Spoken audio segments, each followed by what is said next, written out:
নমস্কার, তোমাদের সকলকে আমার আগন্তুক ইউটিউব চ্যানেলে স্বাগত।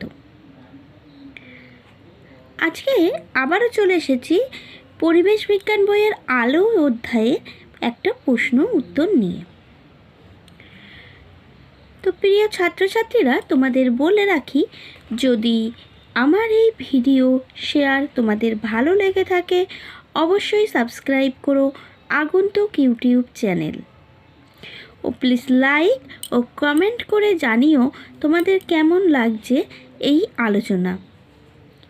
এবং আরও যদি কিছু প্রশ্ন উত্তর তোমাদের জানার থাকে তো তোমরা সেগুলো আমাকে কমেন্ট বক্সে লিখে জানিও। যদি আমার কাছে থাকে আমি তোমাদের সঙ্গে শেয়ার করব। তো চলে আসি আজকের আলোচনায়। আজকের প্রশ্ন, সমতল দর্পণে গঠিত প্রতিবিম্বের বৈশিষ্ট্যগুলি লেখো। সমতল দর্পণ দর্পণ কেমন হয় সচরাচর? একটা হয় সমতল, একটা হয় বক্রতল। এবার যেগুলো সমতল দর্পণ সেখানে প্রতিবিম্বের বৈশিষ্ট্য কীরূপ হবে?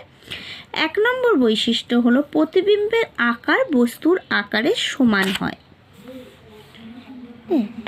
2 নম্বরে দর্পণ থেকে বস্তুর দূরত্ব ও দর্পণ থেকে প্রতিবিম্বের দূরত্ব সমান হয়।